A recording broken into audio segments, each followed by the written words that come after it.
الحمد لله نحمده ونستعينه ونستغفره ونؤمن به ونتوكل عليه ونعوذ بالله من شرور أنفسنا ومن سيئات أعمالنا من يهده الله فلا مضل له ومن يضلله فلا هادي له ونشهد أن لا إله إلا الله وحده لا شريك له ونشهد أن سيدنا وسندنا وأولانا ومولانا محمدا عبده ورسوله الذي أرسل بالحق بشيرا ونذيرا وداعيا إلى الله بإذنه وسراجا منيرا أما بعد فأعوذ بالله من الشيطان الرجيم بسم الله الرحمن الرحيم قل إن الموت الذي تفرون منه فإنه ملاقيكم ثم تردون إلى عالم الغيب والشهادة فينبئكم بما كنتم تعملون وقال النبي صلى الله تبارك وتعالى عليه وسلم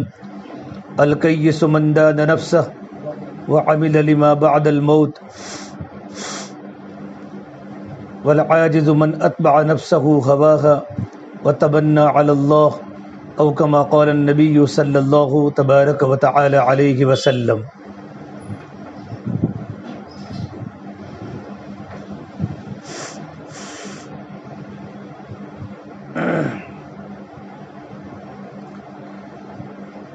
میرے محترم بھائیوں اور میری محترم دینی ماں بہنوں،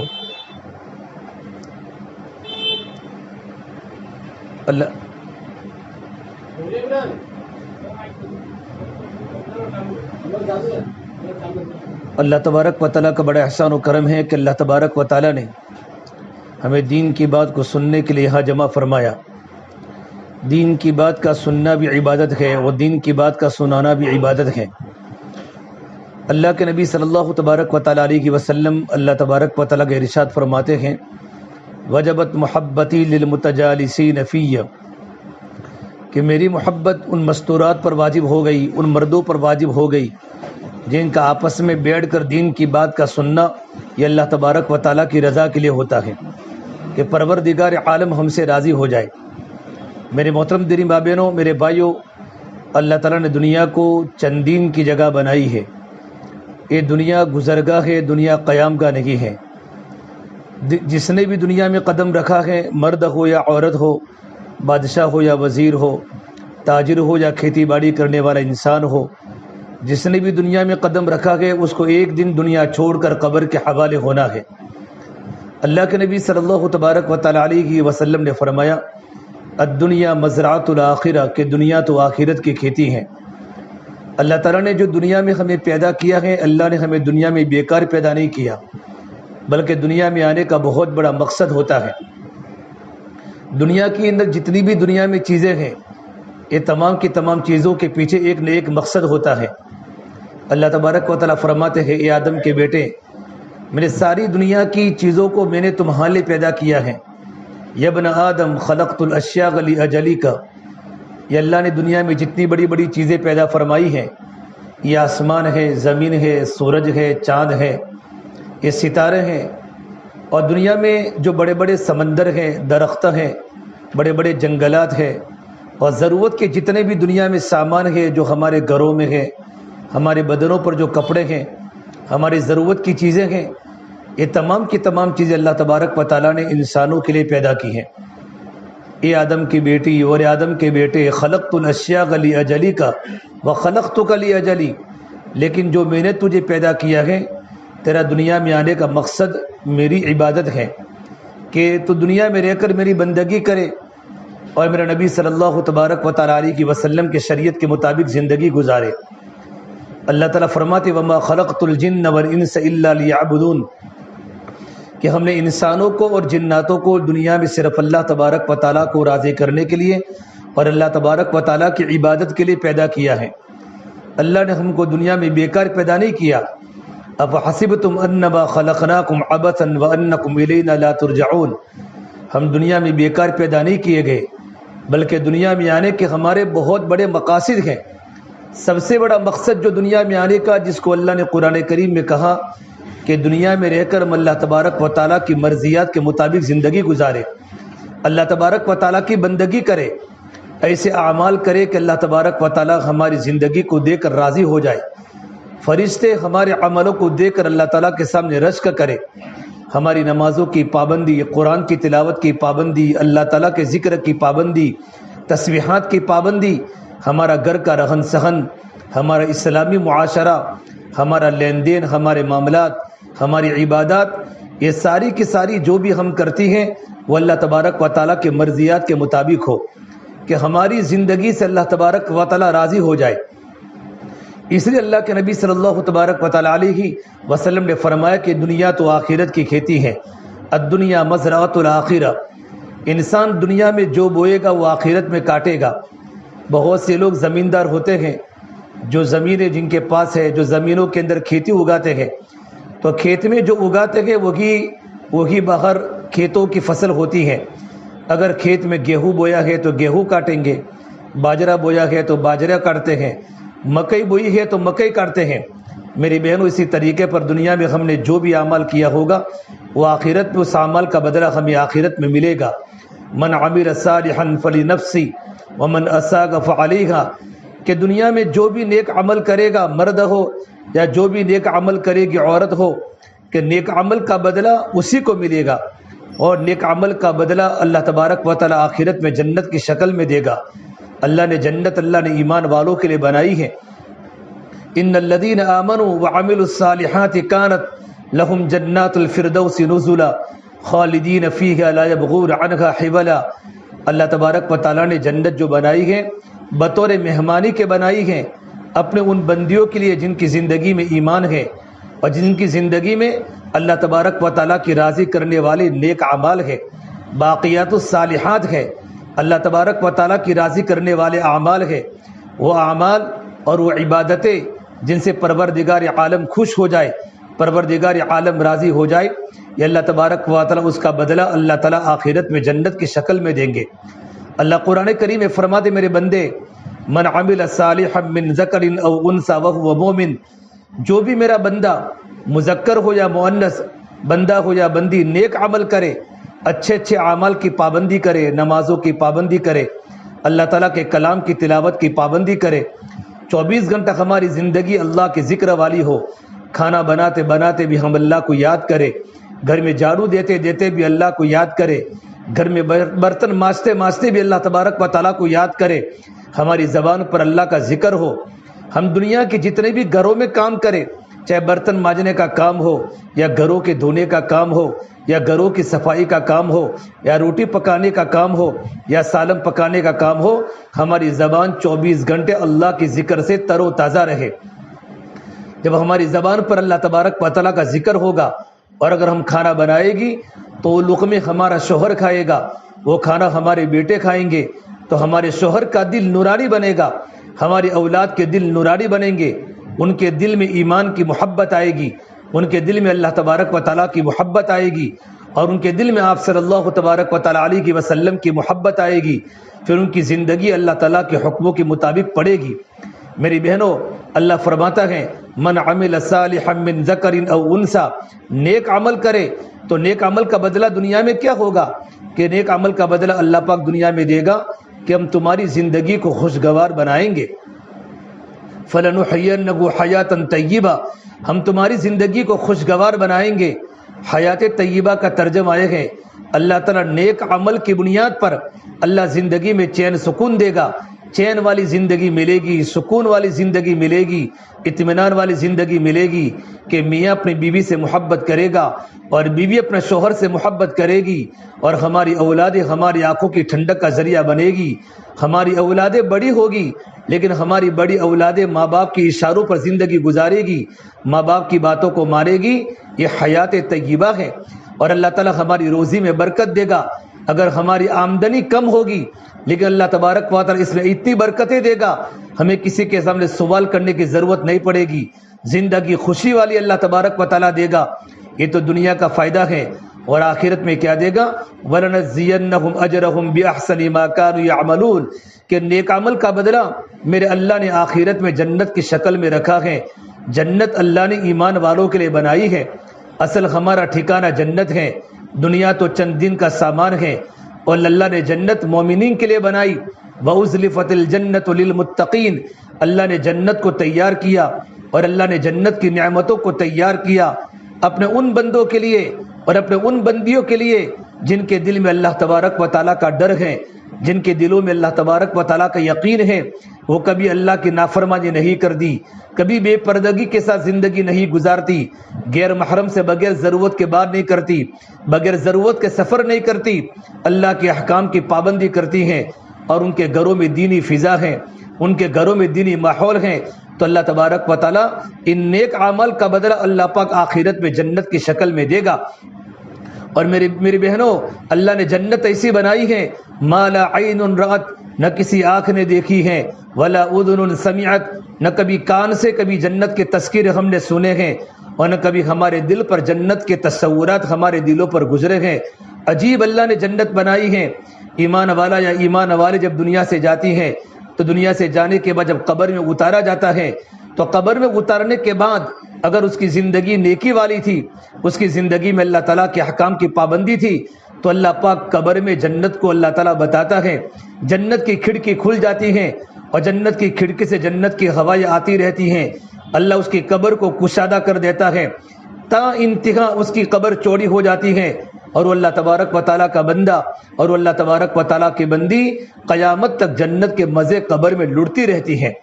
جنت عجیب چیز ہے۔ اسے میری بہنوں، اللہ نے ہمیں دنیا میں زندگی گزارنے کا طریقہ بتایا ہے، ہم دنیا میں زندگی کیسے گزارے۔ یہ دنیا چند دن کا سامان ہے۔ میرے نبی نے فرمایا اعمار امتی بین 60 و 70، کہ میری امت کی عمریں کتنی، کہ میری امت کی عمریں 60 و 70 کے بیچ میں ہے۔ اکثر لوگ اس کے پہلے بھی چلے جاتے ہیں، اور بہت بڑا مجمع اگر 70 سے اوپر پلس ہو بھی جاتا ہے، لیکن بیماریاں زندگی میں آ جاتی ہیں۔ اگر اولاد نافرمان ہوتی ہیں تو بوڑھاپے کی زندگی کا ایک ایک دن کاٹنا بڑا مشکل ہو جاتا ہے۔ آج ہمارے بھائی فیروز بھائی اللہ کے پیارے ہو گئے، 51-52 سال کی عمر میں، جو آج کی جوانی کا زمانہ تھا، انہیں پتہ بھی نہیں تھا کہ میری موت کا وقت مقرر ہے۔ میری بہنوں، موت اچانک آ جاتی ہیں۔ اٹھتی جوانیاں مت دیکھو، اٹھتے جنازے دیکھو، شادی کی بارات مت دیکھو، موت کے ماتم دیکھو۔ ہم سب کو مرنا ہے، اور ہم سب کو قبر میں جانا ہے، اور ہم سب کو اللہ تبارک و تعالیٰ کے سامنے کھڑا ہونا ہے۔ اس سے میرے نبی نے فرمایا، عقل مند مرد کی نشانی بتلائی کہ عقل مند انسان کون ہے اور عقل مند عورت کون ہے، تو میرے نبی نے فرمایا الکیس من دان نفسہ، کہ عقل مند مرد اور عقل مند عورت وہ ہیں کہ اپنی نفس کی ہمیشہ نگرانی کرتی رہے، کہ میرا نفس کئی گناہوں کی طرف مائل تو نہیں ہوتا، کہ میرا نفس کئی اللہ کی نافرمانی کی طرف تو نہیں جا رہا، اپنے نفس کی نگرانی کرتی رہے، وَعَمِلَ لِمَا بَعْدَ الْمَوْتِ، اور موت سے پہلے موت کی تیاری کرے۔ یہ دنیا تو دھوکے کا سامان ہے میری بہنوں۔ ارے مٹ جانے والی بھی کوئی سلطنت ہوتی ہے، ڈوب جانے والا بھی کوئی عروج ہوتا ہے۔ جس زندگی کو موت کھا جائے وہ بھی کوئی زندگی ہے، جس جوانی کو بوڑھاپا کھا لے وہ بھی کوئی جوانی ہے، جس مال پہ فقر کا ڈر ہو وہ بھی کوئی مال ہے، جن عزتوں کے پیچھے ذلتیں ہو وہ بھی کوئی عزت ہے، جن گھروں کو اجڑ جانا ہو اور جہاں مکڑیوں کے جالے تن جانے ہو، کل بیت و ان طال سلامتها، ارے بڑے بڑے بنگلے جا کر دیکھو تو صحیح، آج وہاں مکڑیوں کے جالے ہیں، آج وہاں مکڑیوں کے جالے تنے ہوئے ہیں، آج وہ ان کا جسم قبر کے کیڑے کھا گئے، اور ان کے جسم کو کھانے والے کیڑوں کو بھی دوسرے کیڑے کھا گئے، ان کی بدن کی ہڈیاں ریزہ ہو گئی۔ یہ دنیا کی حقیقت ہے۔ اس سے میری بہنوں، زندگی کو سنبھل کے گزارنا، کہ اللہ نے مجھے جو عمر دی ہے، جو زندگی عطا فرمائی ہے، میں اپنی زندگی کو غفلت میں نہ گزاروں۔ اللہ تعالیٰ اپنے بندوں کو چیلنج کر کے فرماتے ہیں، اے میرے بندوں، میرے بندیوں، کیا تم یہ گمان کرتے ہو، افحسبتم انما خلقناکم عبثا وانکم الینا لا ترجعون، کیا تم یہ گمان کرتے ہو کہ اللہ نے تم کو دنیا میں بیکار پیدا کیا، اپنی مرضی والی زندگی گزارو، مرضی والے کپڑے پہنو، جہاں مرضی ہوئی وہاں گھومنے چلے جاؤ، جہاں مرضی ہوا مال کا استعمال کرو۔ یہ دنیا مرضی کی جگہ نہیں ہے، بلکہ دنیا میں تو رب مانی زندگی گزارنی ہے، اللہ تعالیٰ کے منشا کے مطابق زندگی گزارنی ہے۔ پیارے آقا سرور کونین سرکار دو عالم صلی اللہ تبارک و تعالی علیہ وسلم کی سنتوں کو اپنی زندگی کا مقصد بنانا ہے، نمونہ اللہ کے نبی کی بیٹیوں کو بنانا ہے۔ ہم نمونہ دنیا کی عورتوں کو نہیں بنائیں گے، یورپ کی عورتوں کو نمونہ نہیں بنائیں گے کہ یورپ کی عورت کے سر سے دوپٹہ اتر گیا، ان کے کپڑے آدھے ہو گئے، یورپ کے جوان لڑکے آوارہ ہو گئے۔ اتنا بڑا سورج بھی یورپ میں جا کے ڈوب جاتا ہے اور مغرب میں جا کے ڈوب جاتا ہے، اور دنیا کے مردوں کو اور دنیا کی عورتوں کو اعلان کر کے کہتا ہے کہ اگر تم نے یورپ کی نقل کی، اگر تمہارے جوانوں نے یورپ کے جوانوں کی نقل کر کے کپڑوں کو نکال دیا اور تمہاری بچیوں نے یورپ کی لڑکیوں کی نقل کی، اپنے کپڑوں کو نکال دیا، سر سے دوپٹے اتار دیے، تو تمہارا بھی ڈوبنا مقدر ہے، کبھی تم کو کنارہ نہیں ملے گا۔ ہم تو محمد عربی صلی اللہ تبارک و تعالی علیہ وسلم کی بیٹیوں کو نمونہ بناوے، فاطمہ کو نمونہ بناوے، حضرت زینب کو نمونہ بناوے، ام کلثوم کو نمونہ بناوے، حضرت رقیہ کو آئیڈیل بناوے۔ ہم تو اللہ کے نبی کی بیویوں کو نمونہ بنائیں گے، صحابیات کو نمونہ بنائیں گے، ان کی زندگی میں اللہ کا دین کیسا تھا، ان کی زندگی میں نمازوں کی پابندی کیسی تھی، ان کی زندگی میں قرآن کی تلاوت کی پابندی کیسی تھی، ان کے روزے کیسے ہوتے تھے، کبھی وہ بغیر پردے کے آج تک باہر نہیں آئی۔ ایک مرتبہ ایک صحابیہ ام خلاد رضی اللہ تعالیٰ جوان صحابیہ ہے، جوان لڑکا اللہ کے راستے میں فوت ہو گیا، اللہ کے نبی کی خدمت میں آئی اور بالکل پردے میں لپٹی ہوئی ہے کہ یا رسول اللہ صلی اللہ علیہ وسلم، میرا بیٹا اللہ کے راستے میں سے واپس نہیں آیا۔ تو میرے نبی نے فرمایا کہ تیرا بیٹا تو اللہ کے راستے میں انتقال ہو گیا، تیرا بیٹا تو فوت ہو گیا۔ جوان بیٹے کی موت کی خبر کے سننے کے بعد بھی ان کا دوپٹہ سر سے نہیں اترا، ان کے منہ سے رونے کی آواز نہیں نکلی، بلکہ پورا بدن ڈھکا ہوا ہے، پورا بدن چھپا ہوا ہے۔ تو کسی نے کہا یہ اللہ کی بندی، تیرا جوان بیٹا اللہ کا پیارا ہو گیا لیکن تب بھی تو پردے کی حالت میں ہے۔ اور صحابیہ نے کیا جواب دیا؟ ابو داؤد شریف حدیث کی کتاب میں روایت لکھی ہے، ان صحابیہ نے کہا یہ اللہ کے بندے، میرا بیٹا فوت ہوا کہ میری حیا فوت نہیں ہوئی، میری شرم فوت نہیں ہوئی، میرا بیٹا کا جنازہ نکلا ہے، میری شرم کا جنازہ نہیں نکلا، آج بھی میں پردے کی حالت میں ہوں۔ اکثر ہمارے گھروں میں کیا ہوتا ہے، جب خوشی کا موقع آتا ہے، گھر میں بچے کی شادی ہے یا بیٹی کی شادی ہے یا رشتہ دار میں کسی کی شادی ہے، ہمارے کپڑے بدل جاتے ہیں، ہمارا پردے کا جنازہ نکل جاتا ہے، سر سے اوڑھنیاں اور سر سے دوپٹے اتر جاتے ہیں، ہمارا پورا بدن خوشبودار بن جاتا ہے۔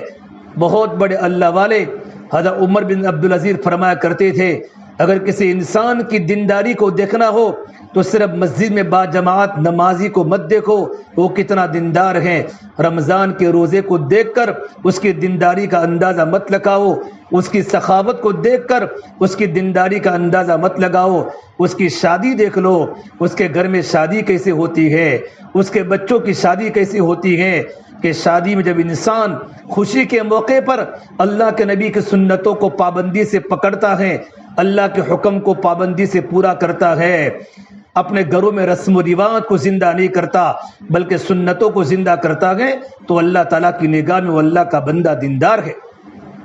آج خوشی کے موقع پر ہم آپے سے باہر ہو جاتی ہیں، یا غمی کے موقع پر بھی ہم آپے سے باہر ہو جاتی ہیں، جب گھر میں کوئی آفت آتی ہے، گھر میں کسی کی موت آتی ہے، موت تو مقدر کی موت آتی ہے۔ حسن بصری فرماتے ہیں جب کسی کا جنازہ گھر سے نکلتا ہے اور جب گھروں میں رونے کی آوازیں شروع ہو جاتی ہیں تو ملک الموت فرماتے ہیں یہ اللہ کے بندو تم کیوں روتے ہو، یہ اللہ کے بندیوں تم کیوں روتی ہو، مجھے تو اس گھر پہ بار بار آنا ہے، آج میں اس کا جنازہ لے کر جا رہا ہوں، کل تمہارا جنازہ تمہارے گھروں سے اٹھایا جائے گا۔ میری بہنوں موت تو مقدر ہے لیکن کفن کے ملنے میں شک ہے۔ کتنے لوگوں کو آج تک کفن کا ٹکڑا بھی نصیب نہیں ہوا، ان کی موتیں سمندر میں ہو گئی، ان کی موتیں دریا میں ہو گئی، ان کی موتیں گھومتے ایکسیڈنٹ کی موت ہو گئی، نہ ان کا جسم ملا نہ ان کا سر ملا۔ ہمیں پتہ نہیں، موت تو مقدر کی ہے لیکن موت کہاں آئے گی کسی کو پتہ نہیں ہے۔ ہم اللہ تبارک و تعالیٰ سے عافیت کی موت مانگے، کلمے والی موت مانگے، اللہ بغیر وصیت کی موت سے، اللہ تعالیٰ اچانک کی موت سے ہم پناہ مانگے۔ اللہ کے نبی صلی اللہ تبارک و تعالیٰ علیہ وسلم کی دعاؤں میں بات ملتی ہے، میرے نبی نے اچانک کی موت سے پناہ مانگی ہے۔ اللہم انی اعوذ بک من موت الفجاء، اے اللہ اچانک کی موت سے میری حفاظت فرما، اچانک بھی دنیا سے چلا جاؤں کہ بچوں کو بھی پتہ نہ ہو، گھر کے ماں باپ کو بھی پتہ نہ ہو، کہ میں وصیت کو نہ کر سکوں اور اپنے کاروبار کو صحیح طریقے پر تقسیم نہ کر سکوں اور اپنی آخرت کی صحیح تیاری میں نہ کر سکوں اور موت آ جائے، ایسی موت سے میرے نبی نے پناہ مانگی ہے۔ میری بہنوں، امام غزالی فرماتا رحمت اللہ علیہ، یہ اللہ کے بندے اور یہ اللہ کی بندی، جس مارکیٹ میں تو اپنے شادی کے کپڑے خریدنے جا رہا ہے یا عید کے کپڑوں کی شاپنگ کرنے جا رہا ہے یا جا رہی ہے، ہو سکتا ہے اسی دکان میں تیرے کفن کا کپڑا بھی آ چکا ہو، تجھے پتہ بھی نہ ہو۔ انسان کے موت کا وقت قریب ہوتا ہے۔ جنت میں اللہ نے ایک ایسا درخت بنایا ہے، ہر درخت کے ہر پتے پر انسان کا نام لکھا ہوا ہوتا ہے۔ جب انسان کی موت کا وقت قریب ہوتا ہے تو درخت کا پتا 40 دن پہلے وہاں سے ٹوٹ کے گر جاتا ہے، انسان بیمار ہو جاتا ہے۔ چھوٹی چھوٹی بیماری کہ سر میں درد ہوا موت آ گئی، پیٹ میں گیس ہوا موت آ گئی، اٹیک آ گیا موت آ گئی، یہ تو سارے کے سارے بہانے ہوتے ہیں، لیکن انسان کی مقدر کی موت جہاں ہوتی ہے انسان اللہ تبارک و تعالیٰ کا پیارا ہو جاتا ہے۔ اس لیے اللہ کے نبی صلی اللہ تبارک و تعالیٰ علیہ وسلم صحابہ کرام کے ساتھ سفر فرما رہے ہیں، سمندر کے قریب آپ آئے تو اللہ کے نبی صلی اللہ تبارک و تعالیٰ علیہ وسلم نے اپنے داہنے پیر کو دھویا اور آپ نے بائیں پیر کو دھوتے وقت آپ نے فرمایا مجھے اتنا بھی یقین نہیں ہے کہ میں دائیں پیر کو دھوؤں اور میں بائیں پیر کو دھو سکوں گا یا دھو نہیں سکوں گا۔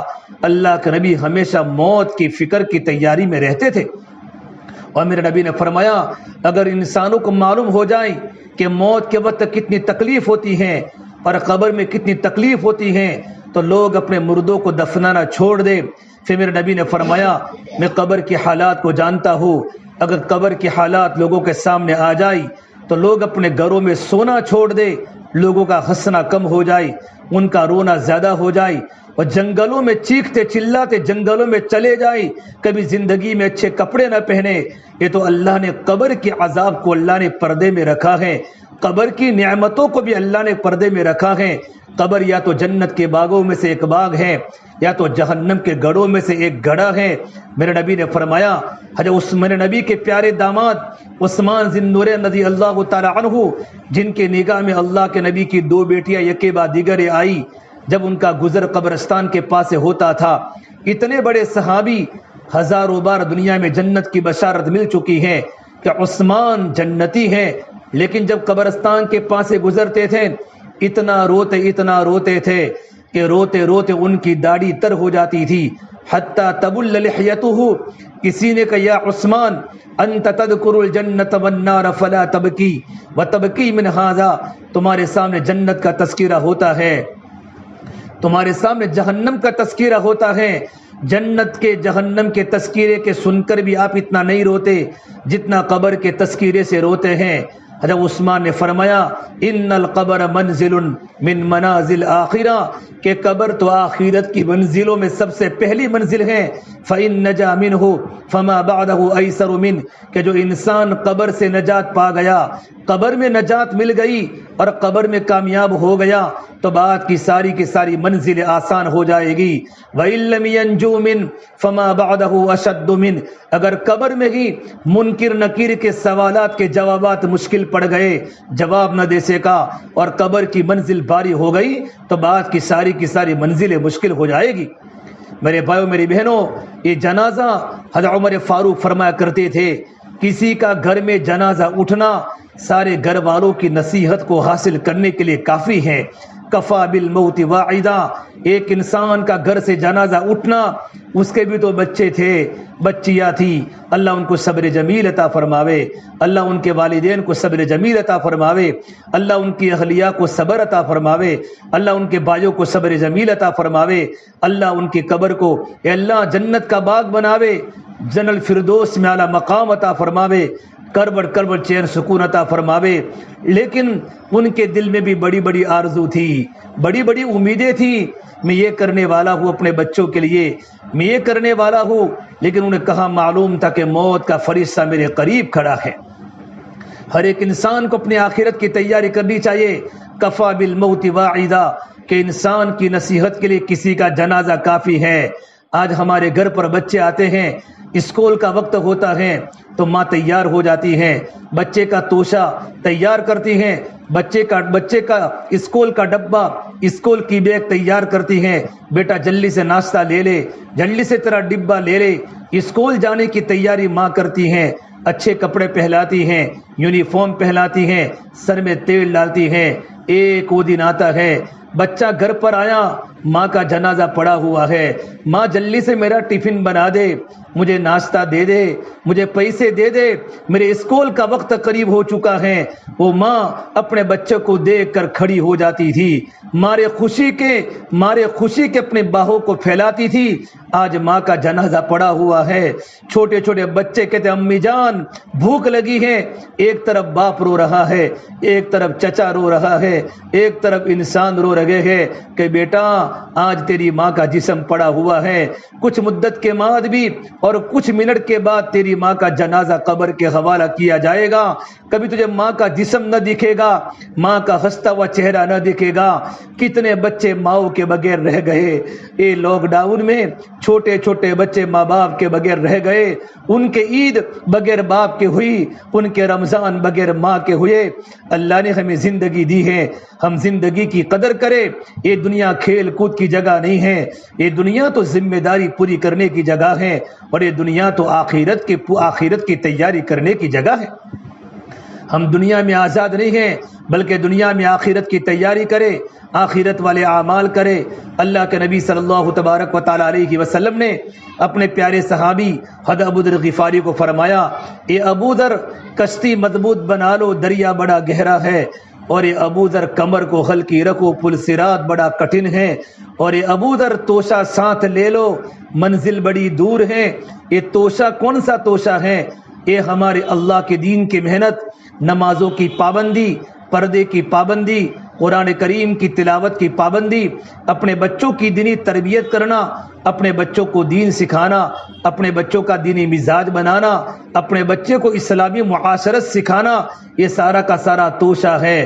توشہ ساتھ لے لو، منزل بڑی دور ہے، اور اے ابو ذر عمل کو خالص کر لو، پرکھنے والا بڑا ہوشیار ہے، پرکھنے والا وہ اللہ ہے، وہ اللہ ہے بڑی طاقت والا، بڑی قدرت والا، جو آسمان کا مالک، زمینوں کا مالک، سورج و چاند کا مالک، خلا و فضا کے نظام کو چلانے والا، رب المشرقین و رب المغربین، مشرقین کا بھی پروردگار ہے، مغربین کا بھی پروردگار ہے، جو آسمان کے اوپر کو جانے، جو آسمان کے نیچے کو جانے، سمندر کی تہ میں چلنے والی مخلوق کو جانے، کالے پہاڑ میں کالی رات ہو اور کالی چوٹی چلتی ہو، اس کے چلنے کے نشانات کو اللہ آسمانوں پر جانتا ہو، اس کے رزق کو دینا اللہ تعالیٰ جانتا ہو، اس اللہ کے سامنے مجھ اور آپ تمام کو کھڑے ہو کر اپنی ذمہ داری کا حساب دینا ہے۔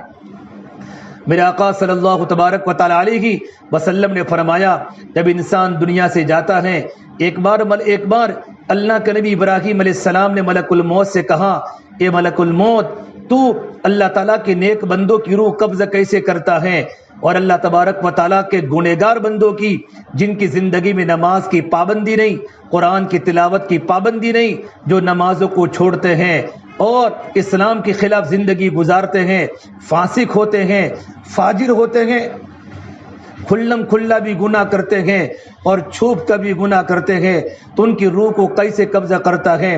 تو ملک الموت کا ابراہیم آپ کو دیکھنے کی طاقت نہیں ہے، آپ مجھے دیکھ نہیں سکتے۔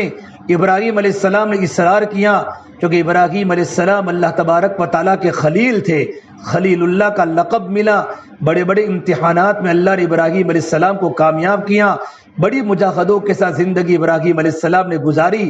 تو ابراہیم علیہ السلام کا اصرار ہوا، ملک الموت اپنی شکل کو بتا دو، تو ملک الموت یوں کہا، ابراہیم اپنا چہرہ دوسری طرف کر دو۔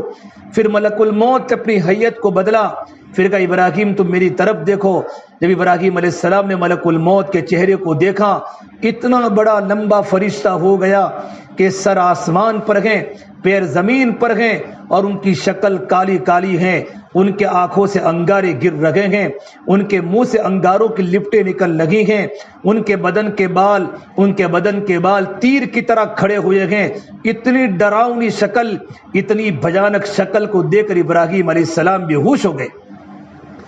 تھوڑی دیر کے بعد ابراہیم علیہ السلام کو ہوش آیا، ملک الموت اپنے اصلی حالت پر آ چکے تھے۔ ابراہیم علیہ السلام نے فرمایا اگر اللہ تبارک و تعالیٰ کوئی بے نمازی عورت اور بے نمازی مرد جو فاسق بھی ہو، اللہ کا نافرمان بھی ہو، اگر اللہ تعالیٰ ان کے گناہوں کے پاداش میں اگر اللہ ان کو دوزخ میں نہ بھیجتا، جہنم نہ دیتا، تو ملک الموت کا صرف چہرہ دیکھنا بھی ان کے لیے کافی تھا، ان کے عذاب کے لیے کافی تھا کہ ملک الموت کا چہرہ دیکھنا کتنا بھیانک ہے۔ تو قبر میں کیا ہوگا؟ قبر میں کیا ہوگا؟ ہم گرمی کے موسم میں بغیر پنکھے کے رہ نہیں سکتے، بغیر اے سی کے زندگی نہیں گزر سکتی۔ قبر میں کتنی گرمی پڑتی ہوگی۔ ہاں وہ اللہ کی جو نیک بندیاں ہیں جن کی زندگی میں نمازوں کی پابندی تھی، پردے کی پابندی تھی، قبر تو ان کے لیے جنت کا باغ بن جاتا ہے، جنت کی کھڑکی کھل جاتی ہے، ٹھنڈی ٹھنڈی ہوائیں قبر میں آتی رہتی ہیں، چاروں طرف ان کے ساتھ مونس اور مددگار بیٹھ جاتے ہیں۔ میری بہنوں، اپنی زندگی کی تیاری کرو، پھر قبر میں جانے کے بعد 3 سوالوں کے جوابات دینے ہیں۔ ان 3 سوالوں کے جوابات کی تیاری ہمیں دنیا میں کرنی ہے۔ تمہارا پالنے والا کون ہے؟ تمہارا مذہب کیا ہے؟ تمہارے نبی کون ہے؟ تمہارے نبی کا نام کیا؟ تمہارے نبی کی شریعت کیا؟ تمہارے نبی کی زندگی کیا؟ ابھی دنیا میں جواب دینا تو وہ آسان ہے، لیکن قبر میں جانے کے بعد اسی کی زبان کھولے گی جس کی زندگی میں اللہ تعالیٰ کے اوامر کی پابندی ہوگی۔ پھر قبر میں جانے کے بعد پھر آخرت میں اللہ تعالیٰ 4 سوال کریں گے۔ میرے آقا صلی اللہ تبارک و تعالی علیہ وسلم نے فرمایا لا تزال قدم عبد یوم القیامہ حتی یسأل عن 40، جب تک 4 سوالوں کے جوابات کوئی ایمان والا مرد، کوئی ایمان والی عورت جب تک نہیں دے گی، وہاں تک حساب شروع نہیں ہوگا۔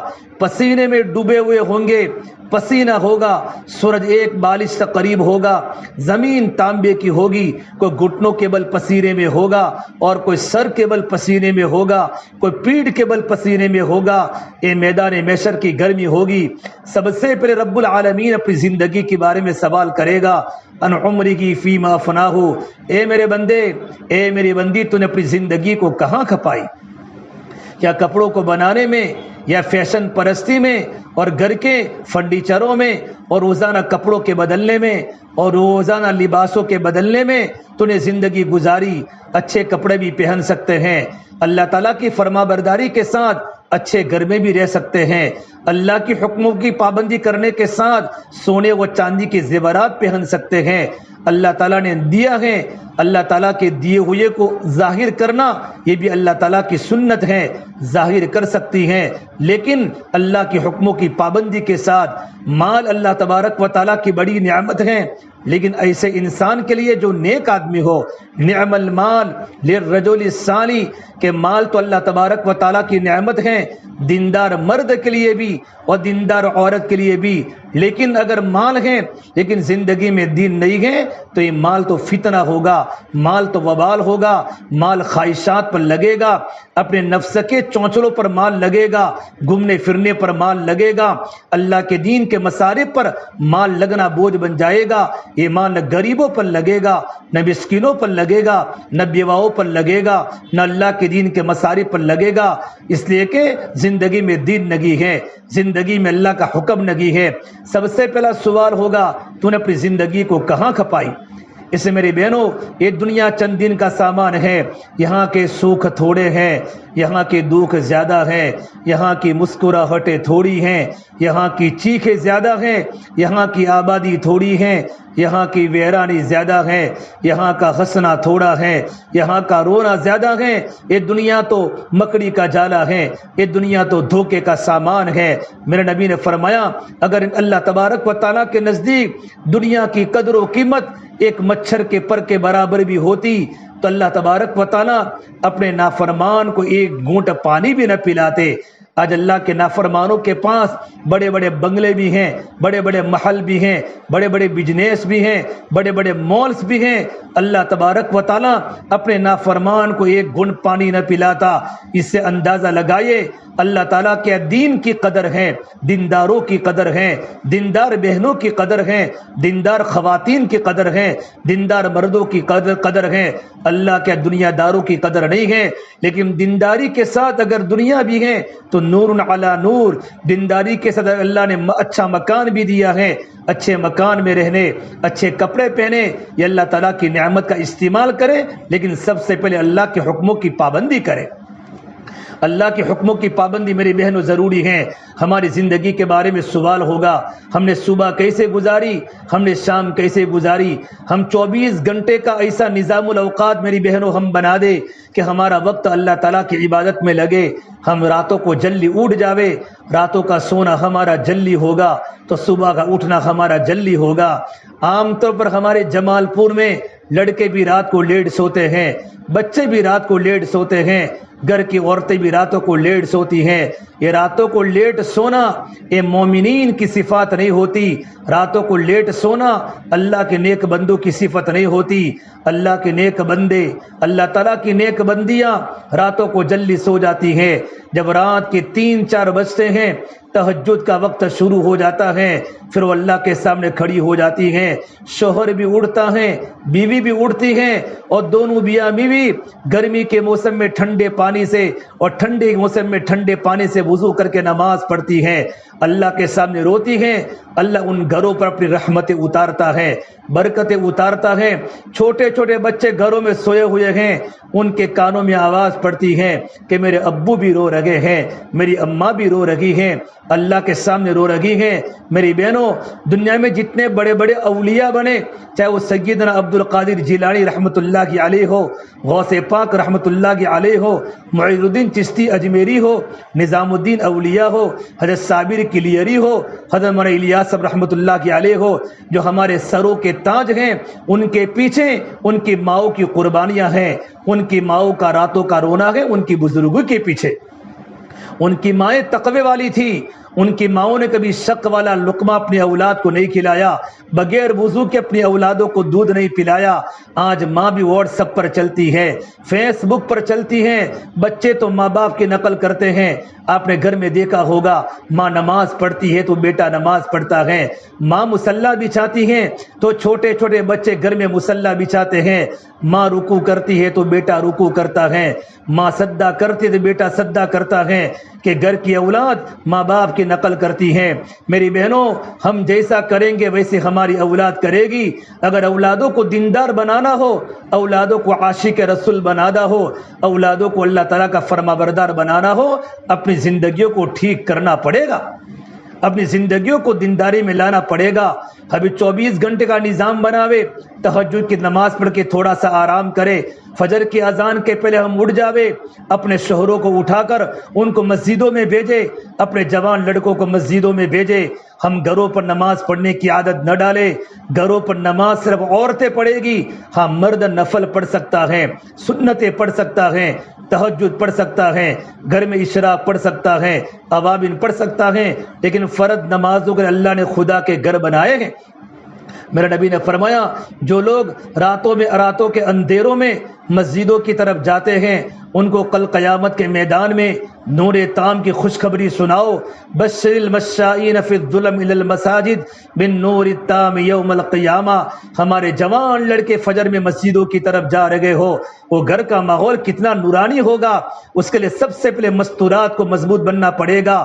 فجر کے پہلے ہمارے گھر کی لائٹیں چالو ہو جائے، ہمارے گھر میں روشنی ہو جائے۔ جوان لڑکے مسجدوں میں گئے، ہمارے مرد مسجدوں میں گئے، ہم نماز کو مکمل پڑھنے کے بعد ہم قرآن کریم کی تلاوت شروع کر دے، سورہ یاسین پڑھے۔ ہمارے مرد جب نماز پڑھ کے گھر پر آویں، ہم اشراق تک سونے کی عادت نہ ڈالیں، اشراق تک مصلی پر بیٹھی رہیں، 3 تسبیحات کو پوری کرے، کعبۃ اللہ کی طرف دیکھ کر قبلہ کی طرف منہ کر کے تیسرا کلمہ پڑھے، 100 مرتبہ درود شریف پڑھے آپ صلی اللہ تبارک و تعالی علیہ وسلم پر، اور استغفار زبان سے پڑھے۔ اشراق کا وقت ہو جاوے، اشراق کی نماز 4 رکعت پڑھے، اس کے بعد تھوڑا سا ہم آرام کر لیں۔ علماء نے لکھا ہے کہ فجر کی نماز کے بعد سونے سے اللہ رزق کی برکت کو کھینچ لیتا ہے۔ فجر کی نماز کے بعد کا وقت سونے کا نہیں ہے، فجر کی نماز کے بعد کا وقت اللہ کی ذکر کا وقت ہے، اللہ کو یاد کرنے کا وقت ہے۔ اللہ کی نیک مخلوق دنیا میں اللہ کا ذکر کرتی ہیں۔ فجر کے پہلے کا کتنا منظر خوبصورت ہوتا ہے۔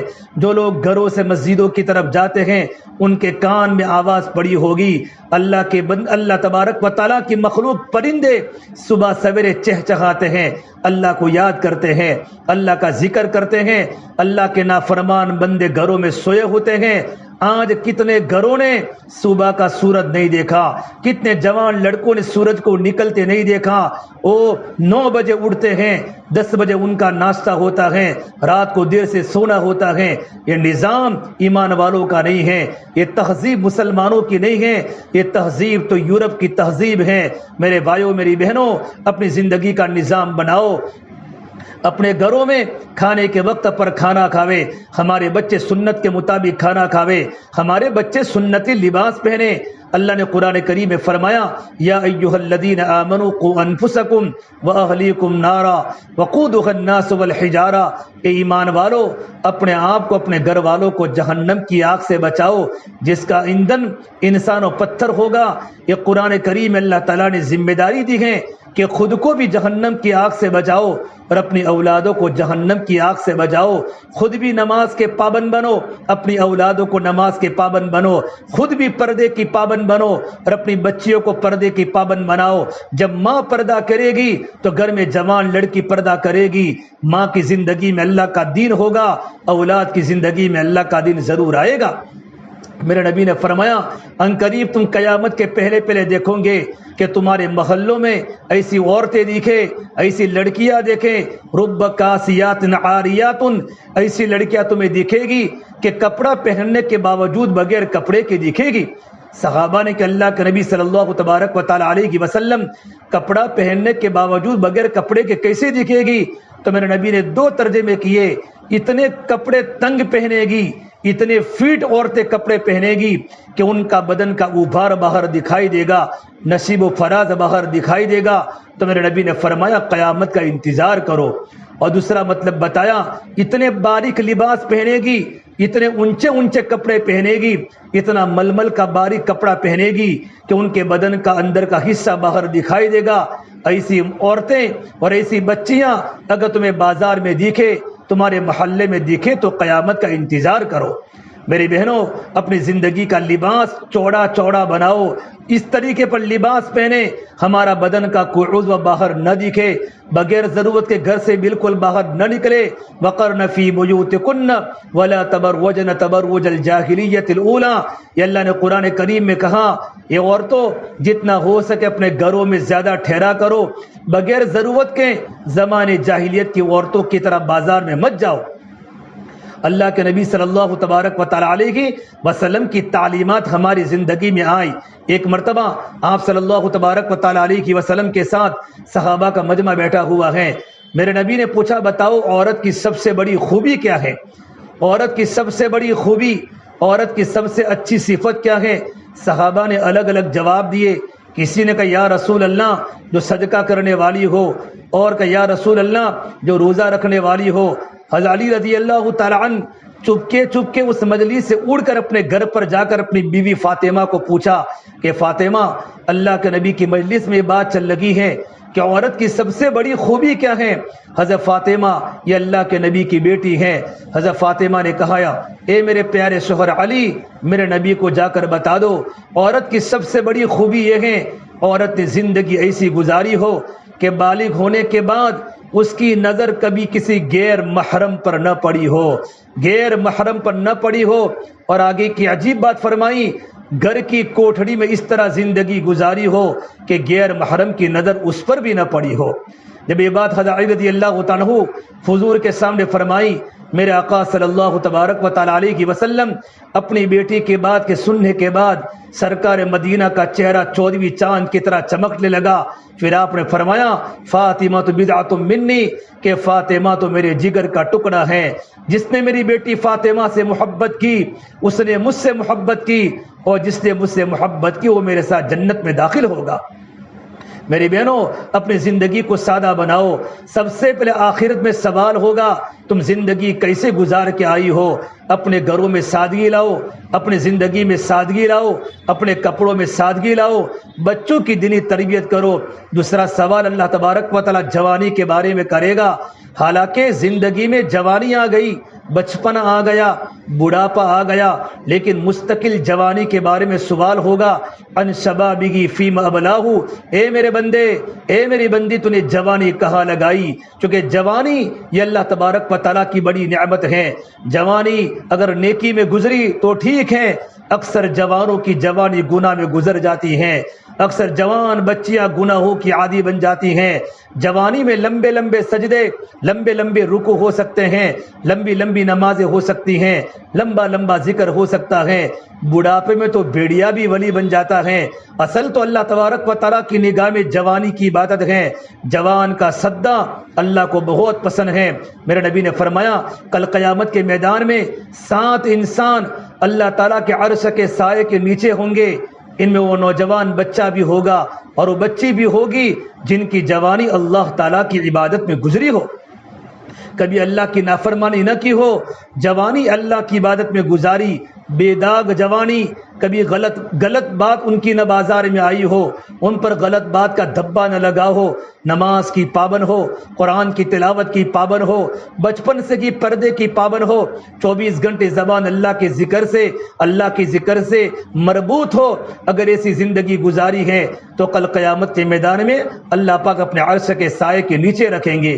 تیسرا سوال اللہ تبارک و تعالیٰ کی طرف سے یہ ہوگا تم نے مال کہاں سے کمایا اور مال تم نے کہاں پر خرچ کیا. کمانے کا بھی سوال ہوگا اور خرچ کرنے کا بھی سوال ہوگا. ان مالہ من این اکتسبہ وفیم انفقہ, تم نے مال کہاں سے کمایا, کیا مال تم نے حرام تو نہیں کمایا, اور تم نے مال کو کہاں پر خرچ کیا. کیونکہ جان اور مال یہ اللہ تبارک و تعالیٰ کی امانت ہیں. جان کا بھی حق ہے, مال کا بھی حق ہے. ہماری جان وہاں لگے گی جہاں اللہ کا حکم ہے.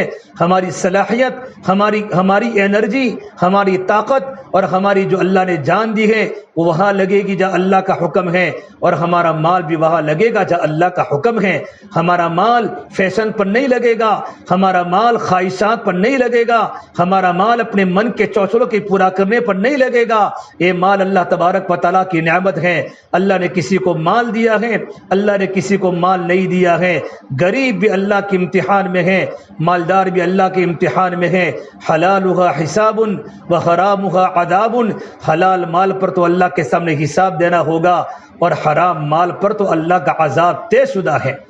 اسے میرے بھائیوں میری بہنوں اللہ تعالیٰ کے سامنے ہم سب کو جواب دینا پڑے گا. اسے ہماری کمانے کی لائن بھی سگی ہو, کبھی ہمارے بچوں کی زبان پر حرام کا لقمہ نہ آوے, شک والا لقمہ بھی نہ آوے. ایک مرتبہ ہمارے افغانستان کا بادشاہ, بہت بڑا بادشاہ گزرا, امیر دوست خان, اللہ والے گزرے تھے. ان کا لڑکے کو بھیجا کسی ملک کو فتح کرنے کے لیے. کچھ مدت کے بعد خفیہ ایجنسیوں نے خبر دی کہ تمہارا بیٹا تو ہار کر آ رہا ہے, تمہارا بیٹا شکست کھا کر آ رہا ہے. امیر دوست خان نے اپنی بیگم کو کہا, بہت ٹینشن میں تھے, اور اپنی بیوی کے سامنے سر کو نیچا کر کے کہا, بڑی غم کی خبر سنا رہا ہوں. کہ کیا ہوا؟ کہ 2 بڑے خراب معاملے ہوئے ہیں کہ میرا بیٹا شکست کھا کر آ رہا ہے, ہمارا بیٹا شکست کھا کر آ رہا ہے, اور ملک بھی کسی اور کے قبضے میں جا چکا ہے. 2 بڑی خبریں ہیں.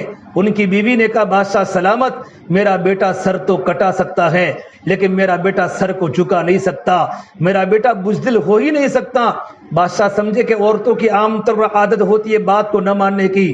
لیکن تھوڑے دن کے بعد رپورٹ آئی بادشاہ صاحب کے پاس کہ تمہارا بیٹا تو ملک کو فتح کرتے کرتے آ رہا ہے. پہلی خبر غلط تھی, تمہارا بیٹا تو ملک میں جھنڈے گاڑ کے آ رہا ہے, اور تمہارا بیٹا تو فاتح بن کے آ رہا ہے. گھر آ کر اپنی بیگم صاحبہ کو پوچھا کہ پہلی رپورٹ غلط آئی تھی, ہمارا بیٹا تو ملک کو فتح کر کے آ رہا ہے, لیکن تو نے کس یقین سے بات کہی کہ میرا بیٹا سر تو کٹا سکتا ہے لیکن میرا بیٹا ہار نہیں سکتا, میرا بیٹا شکست کھا نہیں سکتا. تو ان کی بیوی نے کہا, یہ راز کی بات ہے. تو بادشاہ سلامت نے کہا, میری پیاری بیوی, اگر تو راز کی بات اگر مجھے نہیں بتائے گی تو کس کو بتائے گی؟ تو کہا سنو اے بیٹا، جب میرے پیٹ میں تھا اس کے بعد کبھی میں نے تمہاری حکومت کا ایک لقمہ میں نے اپنے پیٹ میں نہیں ڈالا، میں گھر میں ٹوپیاں سیتی تھی، میں کسی مولانا کی گھر کی کارگزاری نہیں سناتا، میں ایک بادشاہ کی بیگم کی کہانی سنا رہا ہوں۔ جب یہ بچہ میرے پیٹ میں آیا اس کے بعد میں نے کبھی تمہاری کمائی سے گھر میں کھانا نہیں پکایا، میں خود ٹوپیاں بناتی تھی، ٹوپیاں بنا کے ٹوپیاں سی کر میں بیچتی تھی، محنت مزدوری کر کے جو پیسے آتے تھے اس سے گھر میں کھانا بنا کر میں کھانا کھاتی تھی۔ جب میرا بیٹا پیدا ہوا میں نے اپنے بیٹے کو حرام کا لقمہ نہیں کھلایا، حرام کا دودھ نہیں پلایا، کبھی میں نے اپنے بیٹے کو بغیر وضو کے دودھ نہیں پلایا۔ سردی کا موسم ہوتا میرا بیٹا رات کو 3 بار جاگتا، میں کھڑی ہوتی اور میں وضو کرتی اور وضو کر کے اپنے بیٹے کو دودھ پلاتی۔ جب میں نے اتنی محنت سے اتنے حلال روزی سے اپنے بیٹے کو پالا ہو، میرا بیٹا کبھی شکست کھا نہیں سکتا، میرا بیٹا بزدل نہیں بن سکتا، کہ بزدل مومن کی نشانی نہیں ہے، مومن تو بہادر ہوتا ہے۔ میری بہنوں، یہ گھروں میں حلال لقمے کے اثرات کی وجہ سے ان کی اولاد دیندار ہوا کرتی تھی۔ اللہ کی طرف سے سوال ہوگا تم نے مال کہاں سے کمایا اور مال کہاں خرچ کیا، اور چوتھا سوال ہوگا کہ تم نے اپنے دین پر کیا عمل کیا۔ تم بہت کچھ پڑھتی بھی تھی، بہت کچھ جانتی بھی تھی، نماز پڑھنا فرض ہر ایک کو پتہ ہے، رمضان کے روزے فرض ہر ایک کو پتہ ہے، فیشن کرنا گناہ ہر ایک کو پتہ ہے، بے پردگی گناہ ہر ایک کو پتہ ہے، لیکن تم نے دین پر کیا عمل کیا؟ یہ 4 سوالوں کے جوابات جب تک میں اور آپ نہیں دیں گے تب تک اللہ تعالیٰ کی بارگاہ میں ہمارے دونوں قدم وہاں سے نہیں ہٹیں گے۔ یہ قبر کے 3 سوالوں کی تیاری اور آخرت کے میدان محشر کے 4 سوالوں کی تیاری، یہ 5 6 7 سوالوں کے جوابات کی تیاری کے لیے اللہ نے مجھے اور آپ کو زندگی دی کہ 50 60 سال کی زندگی ہے، یہ زندگی گزر جانے والی ہے۔ آج کا سویا ہوا صبح میں نہیں اٹھتا اور صبح کا جاگا ہوا شام کو نہیں سوتا اور قبر کے حوالے ہو جاتا ہے۔ اس وقت کے آنے کے پہلے میری بہنوں، ہم اپنی زندگی کی ترتیب بناوے، اپنے گھر میں قرآن کریم کی تلاوت شروع کر دو۔ ہماری فیروز بھائی اللہ کے پیارے ہو گئے، اللہ ان کی قبر کو نور سے منور کرے، اللہ ان کے خاندان کو صبر جمیل عطا فرماوے، اللہ دونوں بھائیوں کو جنت میں دونوں کو ساتھی اللہ ساتھ میں جمع کر دے۔ ایک ایک کر کے گھر میں الگ ہو رہے ہیں، جب گھر کے برتن میں سے کوئی برتن ٹوٹ جاتا ہے تو برتنوں کے اندر بھی رونے کی آوازیں آتی ہے۔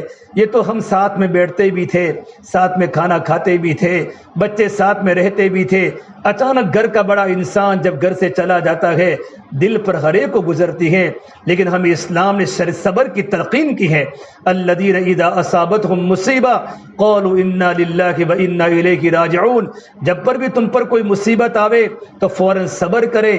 ہماری زبان پر یہ جملہ ہو انا للہ وانا الیہ راجعون، یہ تو اللہ تبارک و تعالیٰ کی امانت تھی، اللہ نے امانت کو اپنے پاس بلا لی اور ہم تمام کو بھی اللہ کے پاس ایک دن لوٹ کے جانا ہے۔ اللہ کے نبی صلی اللہ تبارک و تعالیٰ علیہ وسلم کا پیارا بیٹا ابراہیم کا انتقال ہوا، چھوٹا سا بیٹا تھا، آپ کو اپنے بچے سے محبت تھی۔ جب بیٹے کے انتقال کے بعد اللہ کے نبی کی آنکھوں میں ٹپ ٹپ آنسو گرنے لگے اور میرے نبی نے فرمایا ابراہیم ان نبی فراقک لمحزونون، اے میرے بیٹے ابراہیم تیری جدائی پر ہمیں غم لگ رہا ہے۔ اللہ کے نبی کے سامنے آپ کی بیٹی رقیہ چلی گئی اور آپ کی بیٹی زینب چلی گئی، دونوں جوان بیٹیوں کا جنازہ اللہ کے نبی کی موجودگی میں اٹھا ہے، اور میرے نبی کے دنیا سے جانے کے بعد اللہ کے نبی کی پیاری بیٹی فاطمہ 24 سال کی عمر میں عین جوانی میں اللہ کے پاس چلی گئی، لیکن جب انتقال کا وقت قریب آیا اپنی باندی کو بلا کر کہا مجھے اچھا جوڑا دے دو۔ اچھا جوڑا ان کے پاس تو تھا نہیں، ان کے پاس تو بالکل کپڑے بھی نہیں تھے، جو کپڑا موجود تھا اس کپڑے کو لیا اور غسل کیا اور غسل کر کے کپڑے کو پہن لیا اور کہا اپنی خادمہ کو فرمایا میں دنیا سے جا رہی ہوں، علی آوے تو کہہ دینا مجھے دوبارہ غسل نہ دے، اور وصیت فرمائی ان تدفن لیلاً، مجھے رات کے وقت ہی دفن کیا جائے، مجھے دن میں میرے جنازے کو نہ نکالا جائے۔ پوچھا گیا کیوں؟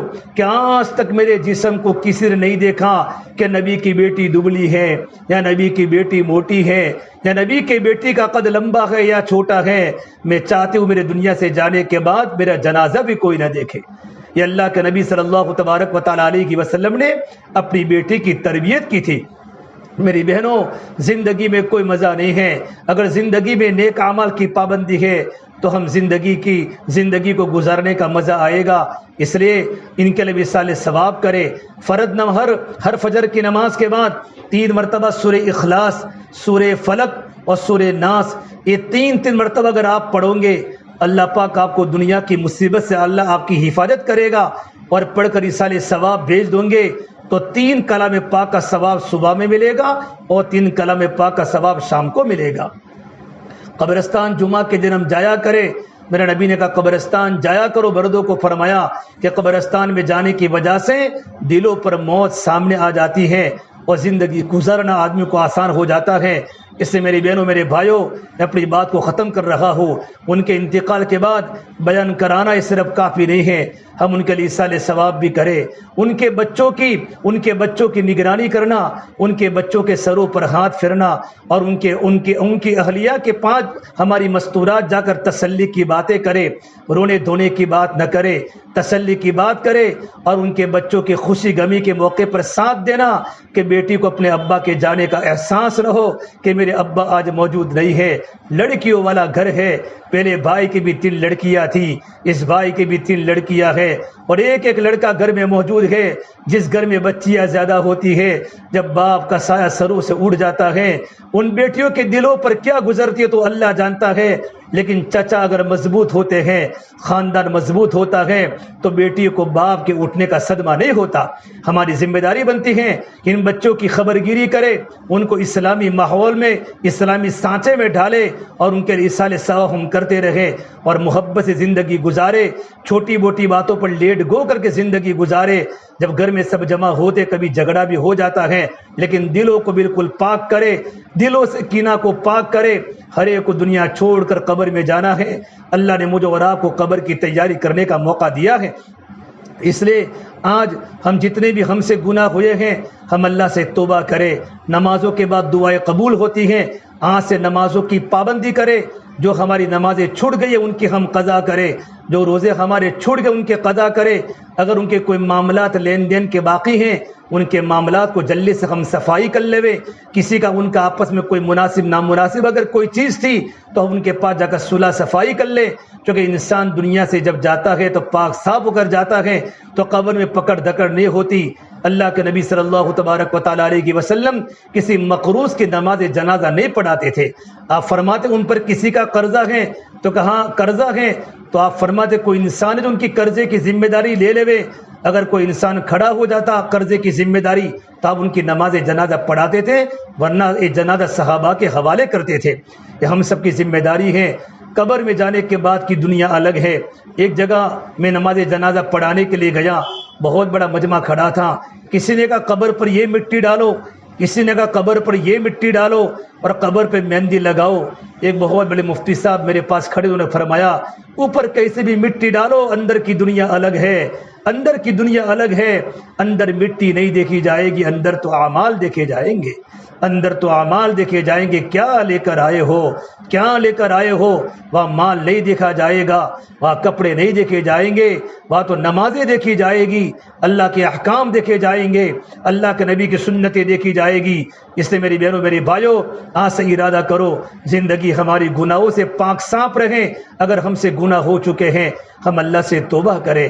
ابھی رمضان میں عمرہ کر کے آئے تھے، کتنی دعائیں اللہ کے سامنے مانگی ہوگی، کتنے طواف کیے ہوں گے، ملتزم پر جائے ہوں گے اور اللہ کے سامنے روئے ہوں گے، صفا مروہ کی سعی کی ہوگی۔ وہاں کا ایک ایک دن بڑا قیمتی ہوتا ہے۔ اللہ نے گناہوں سے پاک صاف کر کے اللہ نے ان کو اٹھایا۔ بس اللہ ان کی مغفرت کرے۔ بیوی ان کے لیے خوب دعا کروں گا، ایصال ثواب کراؤں گا، بزرگوں سے بات کروں گا، بڑے بڑے مدارس میں قرآن کریم پڑھاؤں گا۔ آپ بھی دعا کریں، آپ کا حق زیادہ بنتا ہے، آپ کی ذمہ داری زیادہ بنتی ہے۔ کچھ دن کے بعد لوگ بھول جاتے ہیں۔ آج فاروق بھائی کے 10-11 سال ہو چکے، فیروز بھائی کے 8 دن ہو چکے، 2 بھائی کے درمیان 10 سال کا فاصلہ ہو چکا۔ آگے پتہ نہیں کیا ہوگا، کس کو کیا معلوم ہے، کل کی کسی کو خبر نہیں ہے۔ موت اچانک آ جاتی ہے، آگاہ اپنی موت سے کوئی بشر نہیں۔ سامان 100 برس کا ہے، پل کی خبر نہیں۔ میں اور آپ دنیا کی فکر میں ہیں، کل کیا ہونے والا کسی کو پتہ نہیں۔ بڑی خوشی کی بات ہے اس خاندان نے اپنے گھر کے قریب اللہ کے نبی کی بیٹی کے نام پر مسجد بنائی. بہت اللہ کروڑوں رحمت نازل فرماوے جنہوں نے اس میں جو کچھ بھی لگایا ہے. کتنے اللہ کے بندے وہاں نماز پڑھتے ہیں, کتنی جماعتیں وہاں آ کر اعتکاف کرتی ہیں. رمضان میں اللہ کے بندے اعتکاف کرتے ہیں, جماعتیں اللہ کے سامنے راتوں کو روتی ہیں, لوگ نماز پڑھتے ہیں. یہ پورا ثواب اللہ ان کو بھی پہنچاوے. اس ہم اللہ سے دعا کرے نیکی کے کام, خیر کے کام ہم جس طرح پہلے سے کرتے چلے آ رہے ہیں اللہ آخر تک کرتے رہیں. یقین تمہاری خیر تمہاری قبر میں کام آئے گی. اللہ آپ کے مال میں برکت دے گا, اللہ آپ کی عزت میں برکت دے گا. اللہ نے آپ کے خاندان کو عزت دی ہے, اللہ نے آپ کے خاندان کو نوازا ہے. یہ خاندان کی عزت مال کی بنیاد پر نہیں ہے. مالدار تو دنیا میں ہزاروں کروڑوں لوگ ہیں. اللہ نے جو عزت دی ہے کہ ہم نے آپ نیکی کے کام میں آپ خرچ کرتے ہیں, غریبوں پر رحم کرتے ہیں, اللہ کے گھر بناتے ہیں. یہ ساری کی ساری اعمال اللہ کی بارگاہ میں پہنچتے ہیں. اللہ لوگوں کی دلوں میں اللہ پاک محبتوں کو اتارتے ہیں. میں اپنی بات کو ختم کرتا ہوں. اللہ مرحوم اللہ تبارک و تعالی ہمارے فیروز بھائی کی اہلیہ کو بھی اور فاروق بھائی کی اہلیہ کو بھی اللہ تعالیٰ صبر جمیل عطا فرماوے. اللہ ان کے بچیوں کو, اللہ ان کے بچوں کو نیک و صالح بناوے. اللہ ان کو کسی کا محتاج نہ بناوے. اللہ ان کے خاندان والوں کو قبول فرماوے. اللہ ان کی خاندان کے عمروں میں اللہ خوب برکتیں عطا فرماوے. ان کی زندگی میں ان کے مال میں اللہ رزق میں برکت عطا فرماوے, تندرستی میں اللہ برکت عطا فرماوے. اور اللہ تعالیٰ تمام مسلمانوں کے اللہ تعالیٰ پوری پوری حفاظت فرماوے. اللہ تعالیٰ ہم تمام کی باتوں پر اللہ پاک عمل کرنے کی توفیق عطا فرماوے. دعا کر لیں. اللهم لك الحمد كله ولك الشكر كله ولك الخير كله وإليه يرجع الأمر كله. اللهم صل على سيدنا محمد وعلى آل سيدنا محمد وبارك وسلم. ربنا ظلمنا أنفسنا وإن لم تغفر لنا وترحمنا لنكونن من الخاسرين. لا إله إلا أنت سبحانك إني كنت من الظالمين. اللهم إنا على غمرات الموت وسكرات الموت. اللهم بارك لنا في الموت وفيما بعد الموت. یا اللہ ہمارے گناہوں کو معاف فرما. یا اللہ بڑے گنہگار ہے, یا اللہ بڑے خطا کار ہے. یا اللہ زندگی ساری گناہوں میں گزری ہے. ہماری آنکھوں نے خوب غلط دیکھا ہے, ہماری زبان نے خوب غلط بولا ہے, ہماری کانوں نے خوب غلط سنا ہے. اے آسمان و زمین کے پالنے والے پروردگار, ساری زندگی گناہوں کے راستے پر لگی ہے, میرے اللہ میں معاف فرما دے. یا اللہ میں تو بڑا گنہگار ہوں, مجھے معاف فرما دے. اللہ پوری امت کو معاف فرما دے, پوری امت کو معاف فرما دے. تیرے سے بڑھ کر رحم کرنے والا کوئی پروردگار نہیں. آپ ہی ہمارے پروردگار ہے, آپ ہی ہمارے مالک ہے, آپ ہی مسجود ہے, آپ ہمارے معبود ہے, روزی دینے والے آپ ہیں. مولا نمازیں ہم آپ کے لیے پڑھتے ہیں, اگرچہ ٹوٹی پھوٹی ہو روزہ ہم آپ کے لیے رکھتے ہیں. اگرچہ ٹوٹا پھوٹا ہو یہ کہنا و سننا صرف تیرے لیے ہے. اگرچہ ٹوٹا پھوٹا ہو اللہ بس تو اپنی بارگاہ میں قبول فرما دے, اپنی بارگاہ میں قبول فرما دے. میرے مولا تو بڑا بادشاہ ہے, بادشاہوں کا بادشاہ ہے, تو قادر مطلق ہے, سب کو تیرے قبضے قدرت میں ہے. زندگی موت تیرے قبضے میں ہے, تندرستی بیماری تیرے قبضے میں ہے. ہم تو میرے مولا گنہگار ہے, میرے مولا گنہگار ہے. بدن کا کوئی عضو گناہوں سے خالی نہیں ہے. میرے اللہ ہمیں معاف فرما دے, یا اللہ ہمیں معاف فرما دے. تو ہم سے راضی ہو جا میرے اللہ, اپنے آپ سے راضی فرما لے. یا اللہ تو ہمارا بن جا, تو ہمیں اپنا بنا لے. اے اللہ پوری امت کی پوری مغفرت فرما, پوری امت کو معاف فرما.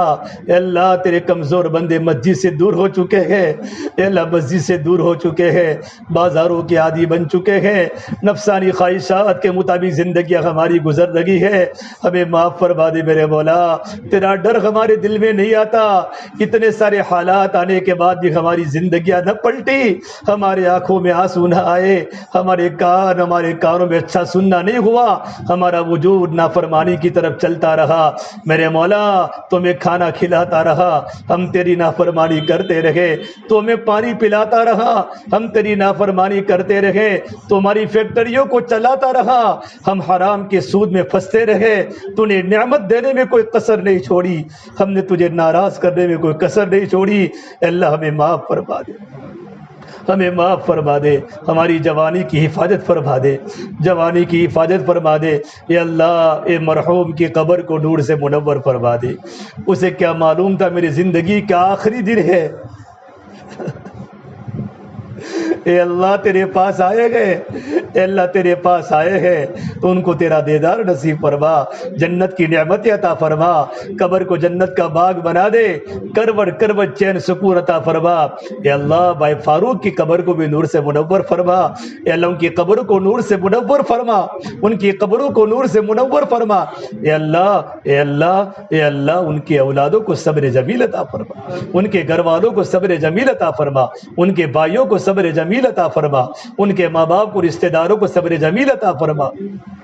میرے مولا آپ بڑے پروردگار ہے، میرے مولا اے میرے مولا ہر ایک کو تیرے پاس آ رہا ہے، اچانک کی موت سے بغیر وصیت کی موت سے ہماری حفاظت فرمائیو، لا علاج بیماریوں سے ہماری حفاظت فرمائیو، میرے مولا عمر میں برکت دے دو، زندگی میں برکت دے دو، تندرستی میں برکت دے دو، علم و عمل میں برکت دے دو، ہماری مغفرت فرما، ہمارے گھر والوں کی، ہمارے دوستوں کی، رشتہ داروں کی، ہمارے اساتذہ کی، مشائخ کی، پوری دنیا کی، پوری امت مسلمہ کی پوری مغفرت فرما۔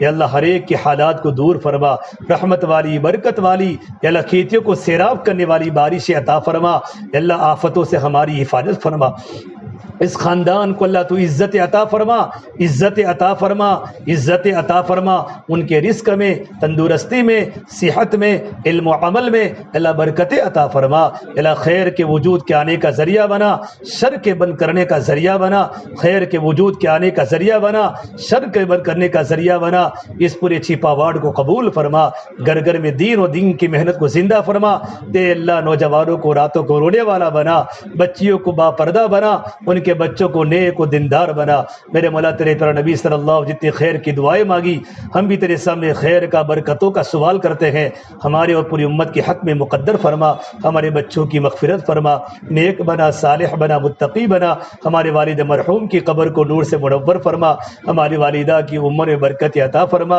ایک آنکھ سے مولا زندہ حیات ہے ان کی آنکھ میں روشنی عطا فرما، اللہ ہمارے بھائیوں کو دیندار بنا، ہماری بہنوں کو دیندار بنا، ہمارے خاندان والوں کو دیندار بنا، جو ہم سے محبت کرتے ہیں ان تمام کی مغفرت فرما، پوری امت کی پوری مغفرت فرما، ہماری دعا کو اپنے فضل و کرم سے پیارے حبیب محمد مصطفیٰ صلی اللہ تبارک و تعالی علیہ وسلم کے صدقہ طفیل ہم سب گنہ گاروں کی دعا کو رب العالمین اپنی بارگاہ میں قبول فرما۔ ربنا آتنا فی الدنیا حسنہ وفی الآخرۃ حسنہ وقنا عذاب النار، اللهم انا نسألك من خیر ما سألك منه نبیک محمد صلی اللہ علیہ وسلم ونعوذ بک من شر ما استعاذك منه نبيك محمد صلى الله عليه وسلم، ربنا تقبل منا إنك أنت السميع العليم، وصلى الله تعالى على خير خلقه محمد وعلى آله وصحبه أجمعين برحمتك يا أرحم الراحمين۔